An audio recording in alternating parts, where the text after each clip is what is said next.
You don't watch porn because it's normal. You watch it in secret because deep down, you know it's not. You know it's killing your confidence. You know it's draining your strength. You just don't know how to stop. Porn is a silent killer of drive, of clarity, of masculinity. It's making you soft and stealing everything that's making you dangerous. You want to feel like a man again? Kill the habit that's keeping you weak. Stick with me and I'll show you how to get your strength back for good. Step by step, we're building stronger men, disciplined, grounded, and dangerous in all the right ways. I'm Seth McGilvery, and this is the Alpha Path.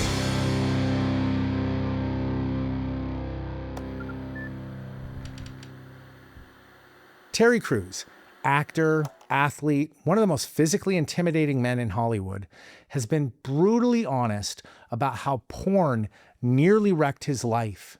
He admitted to years of secret addiction, watching porn every day, hiding it from his wife, and feeling shame that robbed him of confidence. His body looked strong, but inside, he was losing the fight. It wasn't until he confessed, got accountability, and surrendered the addiction that he began to feel whole again. He said, "Pornography changes the way you think about people. People become objects. Pornography is an intimacy killer." Crews didn't break free overnight. He confessed. He got help. He leaned on his faith. And the difference? He stopped fighting alone and started building truth, community, and purpose. Porn doesn't just waste your time. It rewires your brain. It hijacks your dopamine system, conditions your body to respond to pixels instead of people, and slowly kills your drive to build something meaningful. Men under 40 who consume porn regularly are experiencing record high rates of erectile dysfunction. Not because their bodies are broken, but because their minds are. Porn conditions them for fantasy, not reality. Heavy porn use literally rewires the brain, shrinking gray matter in regions tied to motivation, decision-making, and impulse control. It hijacks your God-given drive to pursue a wife and to build a legacy and replaces it with fake reward. The more you feed lust, the less you feel the need to build anything real. Young adults who frequently consume porn are nearly twice as likely to feel depressed or hopeless than those who don't. Lust gives you a cheap escape, but it leaves you empty. C.S. Lewis said it best: lust is a poor, weak, whimpering, whispering thing compared to that richness and energy of desire which will arise when lust has been killed. Porn saps your energy, weakens your will, and convinces you that comfort is enough, but it's not. Here we get to what I call the joy-cost paradox. That is, anything that brings us joy or pleasure has a cost, and how that cost is timed makes all the difference. If the cost comes first, like training hard, investing your money, or reading to grow, the reward that follows is earned and satisfying. It's like meal prep versus fast food. One takes effort and fuels you. The other is quick and cheap, but it leaves you bloated and tired. Or showing up to work, doing the hard work no one wants and getting promoted versus chasing dopamine and wondering why nothing works. However, if pleasure comes first, like porn or binge watching or binge eating, you still pay, just later, and usually with interest. Porn gives you dopamine without discipline. It tricks your brain into thinking you've earned something when you haven't. Author Doug Wilson put it simply: lust always promises more than it delivers. It always takes more than it gives. It conditions you to expect reward without work.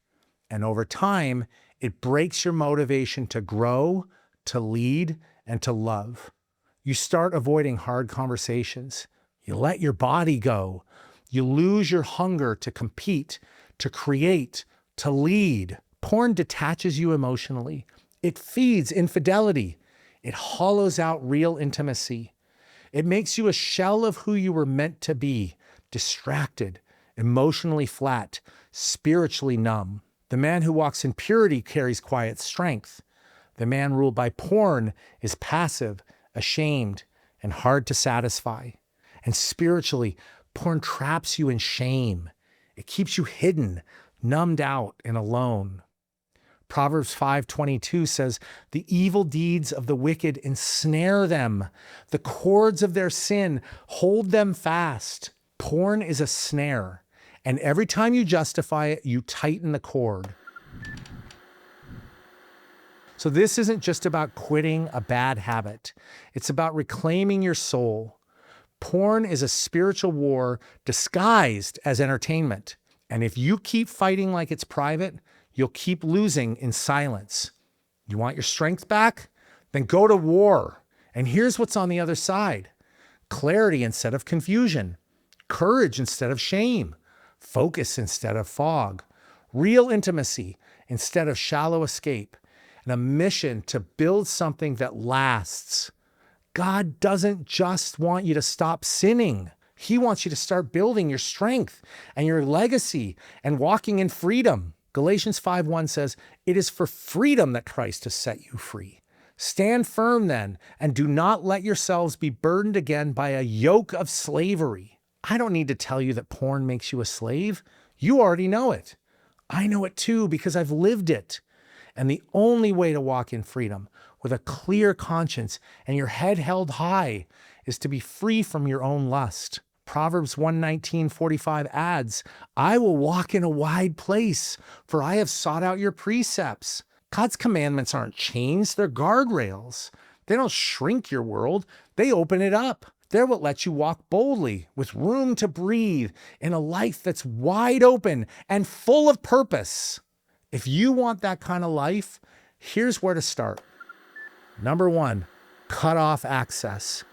Set up filters on every screen. Bring someone into your digital life, someone who sees what you see. Drag your sin into the light before it drags you down. Number 2, build brotherhood. Confess to a brother who wants to fight his lust just as much as you do. Odds are, if you open up to a man you trust, he'll say he's in the same fight. Here's some advice. Grab a copy of Every Man's Battle and read it together. That book helped change my life. Number 3, train your body. Lift something heavy. Get uncomfortable. Sweat. I know it sounds cliche, but discipline in the body builds discipline in the mind. Number 4, replace the habit. Wake up early. Open scripture. Learn the truth about who you are and who God is. Fill your mornings with mission. Number 5, speak truth to the lie. Lust says you're weak. God says you're his. Not a slave, but a son. Not stuck, more than a conqueror. You don't fight lust with willpower. You fight it with truth. And the truth is this: you weren't meant for shame. You were made to walk in freedom. That kind of freedom doesn't just change how you feel.